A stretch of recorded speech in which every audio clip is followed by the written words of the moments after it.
I think it could be really helpful if you could just unpack that. Why is it that you hated it? What did they help show you to make you see that that's what you were created for? Because I think there's a lot of people who have such amazing skill sets that they could do really good in sales, but Hmm. they see it as a negative connotation, the word sales. They think Right. immediately snake oil salesman. And I would love it if you would unpack that for us. Yeah, that's a good question. So I think it was like I thought in the past that I was bothering people when I was calling them. But now when I call them, I think, and I've said this to you before, you're lucky that it's me that's calling because I'm nice and I care about you and I want to connect you to a solution.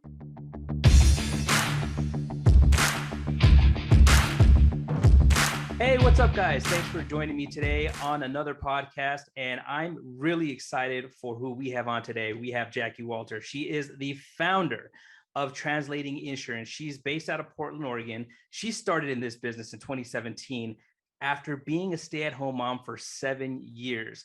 So really what I'm excited about is we're going to really dig into this with Jacquie about what it's like being a passionate, driven, independent agent while raising a family of five with her husband. It's going to be an awesome subject matter that we're going to go covering today regarding that balance of life and work. And Jacquie is the perfect person to talk to. Jacquie, thanks so much for being on today.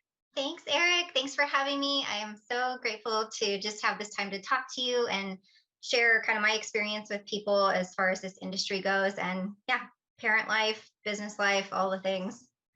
You basically, after 7 years of being a stay-at-home mom and homeschooling, correct? Yeah, so we weren't homeschooling at that point. So Okay. prior to being a mom, I was I went to college, I got my master's degree. I was managing people at a Wells Fargo, doing lending, that kind of stuff. So I was in the corporate world. And then I wanted to start a family with my husband. I didn't want to pay for childcare and I wanted to be there for them. It was important to me. That role was important to me. So we went down to a single income.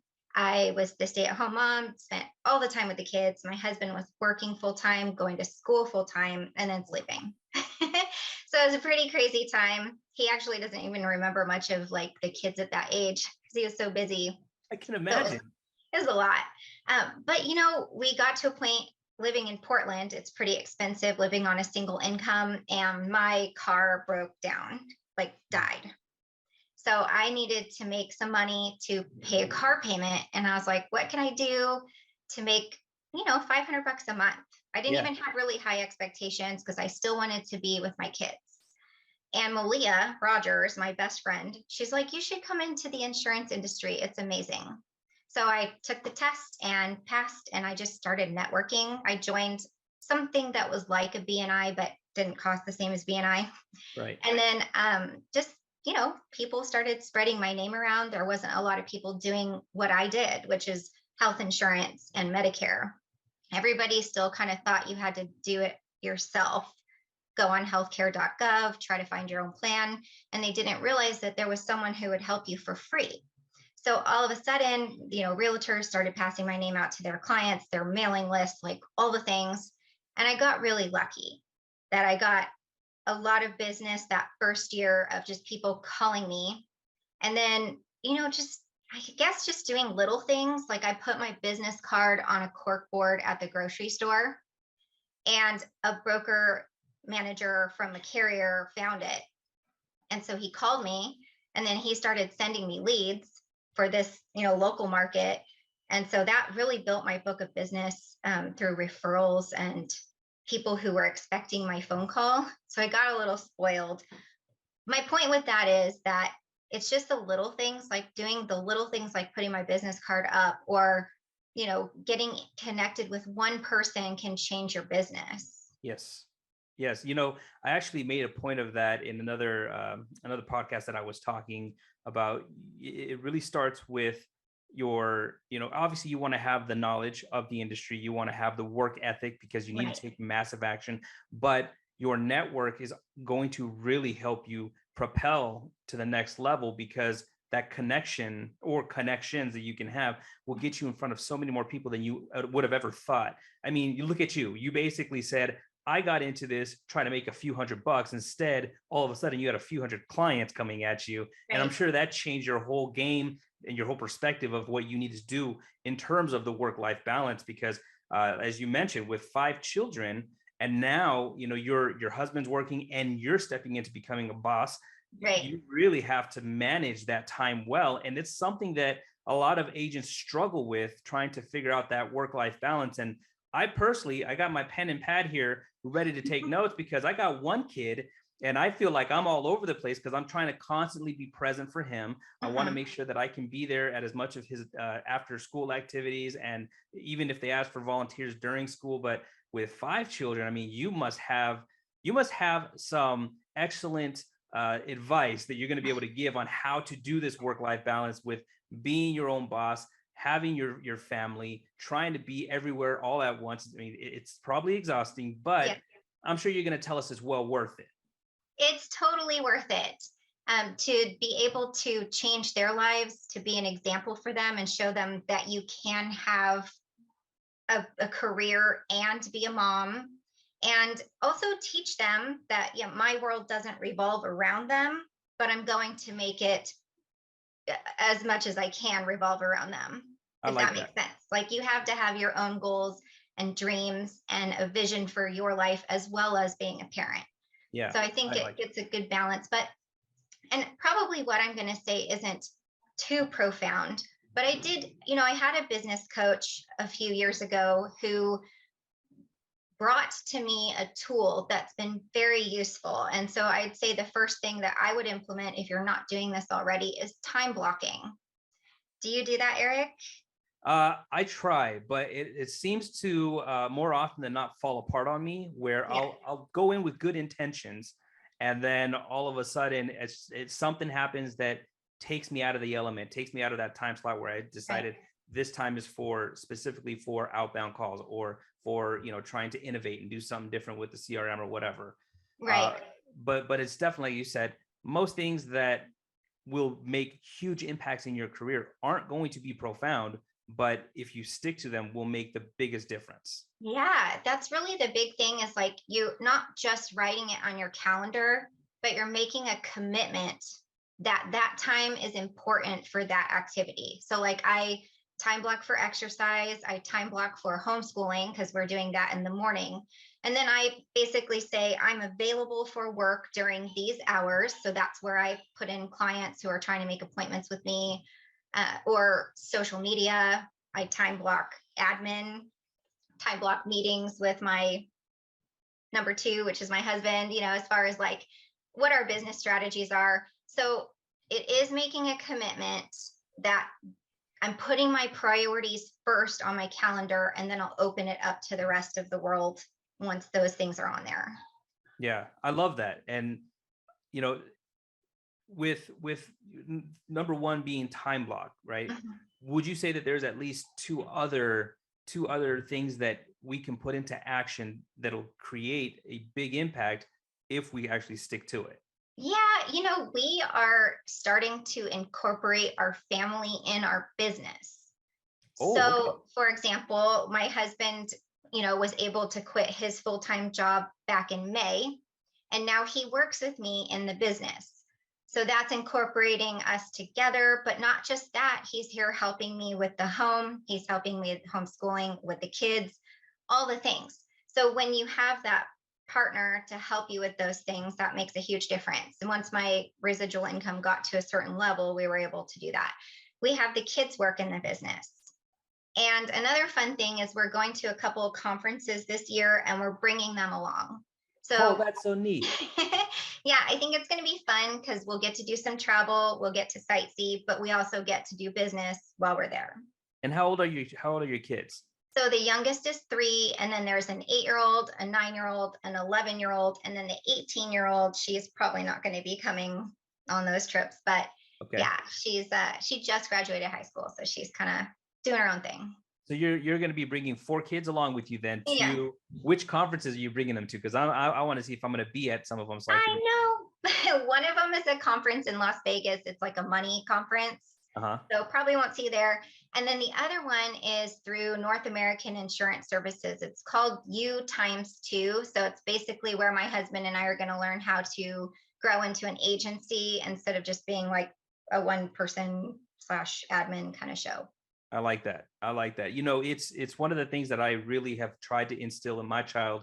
As you know, when we had the call center up and running here in Chandler, he would come in for 3 years. He would come in all the time because my Mhm. wife was running her agency with makeup artistry, and so there's many times where she was out doing things and he needed a place to kind of camp out. So he came to Right. my office and he got to see all the agents on the phones, and they all had relationships with him. They all loved him. He loved being there. It was just a great environment to foster so that he Mhm. starts thinking differently as a little person. And Right. as he's growing up, it's funny, he always said that he wanted to be a police officer when he grew up. Mhm. And I found that strange because I'm like, you never talk about being a police officer or anything like that around me. Right. Where did that come from? Like, why is it that when they ask you that at school, you say you want to be a police officer? And he's like, well, Dad, it's just one of those things where people think that's cool or acceptable, the thing to say. Mhm.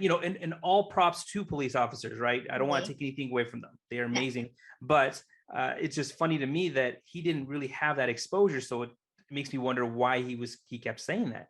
Right. But then I said, well, what is it that you actually want to be? And he said, well, Dad, I want to be like you. I want Right. to do what you're doing. Like you have your own business, you're helping people, and I want to do something like that. And I said, well, there's nothing wrong with saying you want to be a business owner. Right. Just start saying that. And he's like, well, people think I'm weird if I say that. And I'm No. like, no, not anymore. Maybe there was a time where people didn't get it, but more and more that's becoming the norm. And Right. so now he says that with pride. When people That's ask, he says, I want to be awesome. a business person. And that's definitely excellent. So I love that you're including your family in there. I'm still trying to get my wife to start working with me. I've been having a little bit of a resistance there, but maybe eventually we'll find something where our collaboration can come together and we can really do what you guys are doing and work together, because it is a dream of mine to have that happen. So Yeah, you just have to find the right role. Like for him, it wasn't sales, but he loves like systems and operations and back office. So she's creative, so it's probably going to be something in that creative realm. yes, 100%. I tell her all the time, I'm like, I'm trying to figure out all this podcasting equipment, all this, the audio stuff, the video stuff, but she has an amazing eye for that. I was like, why don't you maybe start doing stuff like that and helping Oh, me out with neat. that? Because I think it would be excellent, but we'll see how it goes. Yeah, that's So fun. tell me what would be like that. So we got two things. We got the time block. Time Mhm. blocking is obviously number one. Adding family into the business is another huge thing that you do that can really move the needle, and helping to create that balance. What would you say a third thing is that could help? So for me, I know that a lot of people get super stressed out during annual election period, right? It's Yeah. like that one, it's like an event that you're like preparing for, and then it's happening, and then you're just exhausted after. Yeah. And a little bit of that is hard to avoid. But I sell all year. I don't just sell during annual enrollment, I sell all year, and I have monthly goals every single month that are realistic for the amount of time that I have allotted to work, right? I'm not like Justin Brock or, you know, like those. I mean, I don't have that same high goals, but I have goals for myself that are high. And so, if that makes sense, what Yeah. I'm trying to do is just focus on being the local Medicare specialist. Mhm. And my advertising and everything that I'm doing is revolved around a year round, special enrollment periods, turning 65, 5-star plans. And if I can break my annual goal down into a monthly goal and achieve that, then annual enrollment is just a time for me to really like connect with my clients, make sure they're good, but I don't have to, it's not feast or famine kind of Right. time. I So like it that. really takes the stress off, and it allows me to manage my time better. Yeah, you're right. I think being in the business as long as I have, I've seen it a lot where there's so many agents who really do just look at the AEP as their growth time, and the rest of Right. the year they're chill, or they got stuff that they're doing low key, Mhm. minimally, and once AEP hits, they're going crazy, so crazy that they're completely exhausted when it's over. Right. And yeah, I think it's definitely a good idea that you need to look at this business as a year-round business, because Mhm. the opportunities are pretty big if you look at it from a year-round perspective, and then you Right. don't have to fear that, oh my God, I didn't hit 500 enrollments during the AEP. I only got Mhm. 200. Right. Well, if you were prospecting the rest of the year, you wouldn't feel that pressure that you created for yourself. So I think that's definitely a very very important thing to take into account. So the did a lot of this information and a lot of these things that reveal themselves to you with just trial and error, or do you have different coaches that helped get you to this avenue, get you on the right path so that you can find the success you've been finding? That's a good question. So I think part of it was when I got connected with my FMO, which is North American Insurance Services. I started with them in 2017. So right when I became an agent, Yeah. and the training that I got from them really implied this is a year-round thing. Yeah. So, we had things that we could sell all year for the under 65 market, which was a huge part of my income. So I would say my income's probably 50-50 with Medicare and under 65 because I network with people that are under 65 more often than not. And Yeah. so those are the people that are coming to me with, needing help. So having that, under 65 feeds into my Medicare as well because they're sending their parents and then they're aging in. So it's just always been ingrained in me to work year round. Another thing that with the local Medicare specialist, that's a new thing that we're North American is pushing this year and just kind of implementing. And there's some awesome strategies that we're getting ready to roll out for people in their, in their downline. And Mhm. then they give me a marketing allowance based on my production. So instead of buying me leads or sending me leads, I get to pick how I want to market.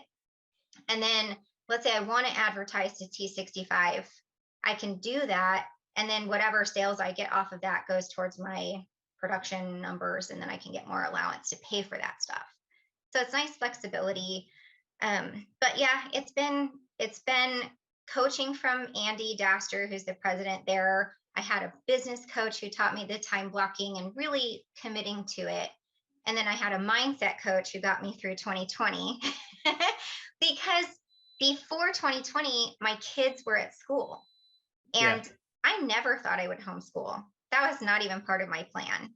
But then when that happened and all the kids came home, of course, I had like a panic attack. Now, maybe not a real one, but it was really stressful trying to figure out how am I going to do this? Like, how am I going to do my business working what I thought was pretty full time and parenting and homeschooling?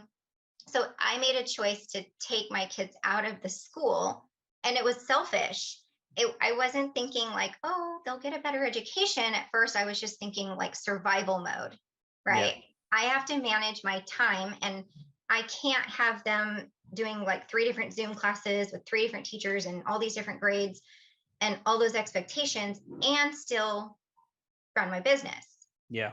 Got to take matters into my own hands and figure out how I was going to do it. That's why we're still homeschooling, because in Portland, all the schools are like, we're open, we're closed, we're open, we're closed. It's not reliable. So I Right. needed something that was going to help with my sanity. And my mindset coach was like amazing. She's so amazing to help with that. Yeah. And then I have a spiritual coach as well. I wouldn't even be in sales without them. They run a business called Living Life by Design, Mhm. and it basically like helps you figure out what you were like created to do, and then if there's any like thought patterns that like maybe prevent you from being excellent at what you were created to do, they help to get rid of those like glasses that are tinting your view of certain things. Like I Okay. hated sales. When I was a stay-at-home mom, I was like, because I'd already done sales in the past and I was a little bit traumatized about all of it. And I'm like, I Uh, never want to do sales again. But look at me now because I went through that program and I realized why I was like hating it and why I was actually created for it. And now I love it. do me a favor though. I think it could be really helpful if you could just unpack that. Why is it that you hated it? What did they help show you to make you see that that's what you were created for? Because I think there's a lot of people who have such amazing skill sets that they could do really good in sales, but Hmm. they see it as a negative connotation, the word sales. They think Right. immediately snake oil salesman, and I would love it if you would unpack that for us. Yeah, that's a good question. So I think it was like I thought in the past that I was bothering people when I was calling them.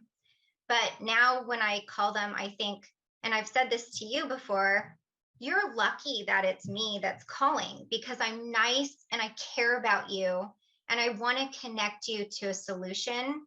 So I think what they did was they pointed out, and I know this is kind of weird, but I was like sewing a lot when I was a stay-at-home mom, and I like to take different pieces of things and put them together, right? Yeah, And that's kind of how networking is, where you're like, oh, so and so needs a new roof, and I network with a roofer. Let's connect you.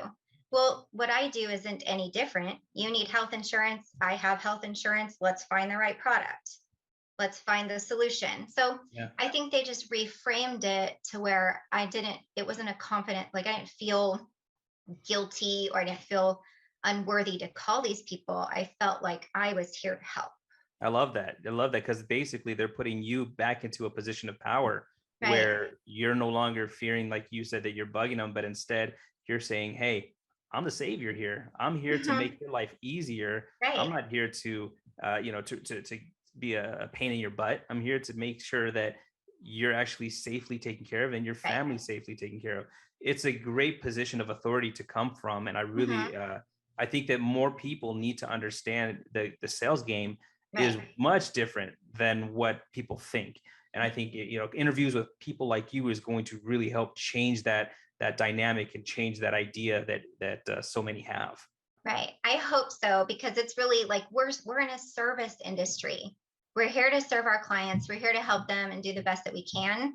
So, and it doesn't cost anything for our help in Yeah. most cases. I mean, some people might charge, but I don't charge for my services. So, yeah, that really changed our entire life because if I hadn't started this business, we wouldn't be where we are today. Yeah, absolutely. So let me ask you a fun question real quick as we're getting ready to wrap this up. Mhm. Your husband, does he technically work with you or work for you? He calls himself the assistant to the regional manager. Yeah. So I yeah, love it. he's silly, but no, he works for me, but he's also, have you, oh, I can't remember the name of the book, but it's like talks about the visionary and like the integrator, right? And the visionary is the person who like has all these big ideas and wants to do all these things, right?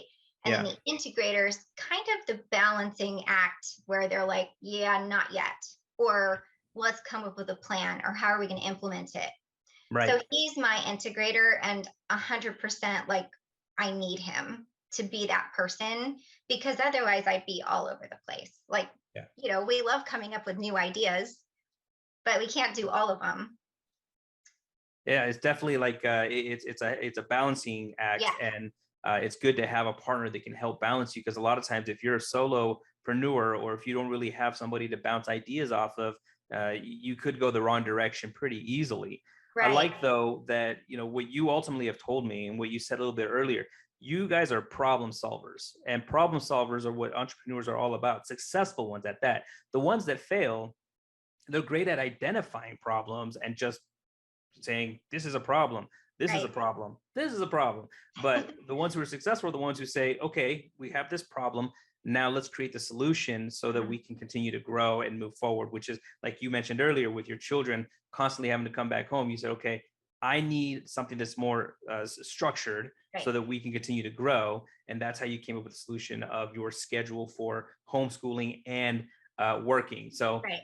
kudos to you. At the end of Thank the day, like I you. said, your success is well earned, hard earned, but you've done a lot of smart things, investing in yourself, investing in your business, Oh, yeah. bringing your family into play. I really, like I said, I envy that. I think it's such an amazing thing that you've done. And hopefully that, maybe one day that's what my son will end up, doing as well, is wanting to Yeah. get into business. So you have any last parting words you want to give the audience here though, before we wrap up? Yeah, I mean, like I said, I know nothing I said was super profound. Like those things that you can implement are not hard and they're not rocket science. And if you're diligent with those activities and your time, you're going to be successful. So I think anybody can do what we do if they're committed and they just manage their time wisely. It's that easy. And it's just, I should take that back. There's a difference between something being easy and being simple. What you Right. just said is simple, not easy to implement, because a lot of times it does take massive action, a Yes. lot of energy. But if you want to have the freedom that you have now, where you can make your choices and you can Mhm. travel with your kids to conferences and vacations without asking anybody's Right. permission, Yeah. it takes work, right? So I'm proud of you. I'm really glad to have seen your You. journey over the years, and I'm really happy to see how you continue to grow with your family. I'll be keeping an eye on you. Thanks, Eric. Thanks for having me on here. It was really nice to connect with you again. 100%. Thank you so much for being on. Guys, we're going to see you on the next video. Hey, thanks for watching the podcast. If you like the content, please hit the like button, subscribe to the YouTube channel. That way you can get notified when more new content comes out. We'll see you on the next one.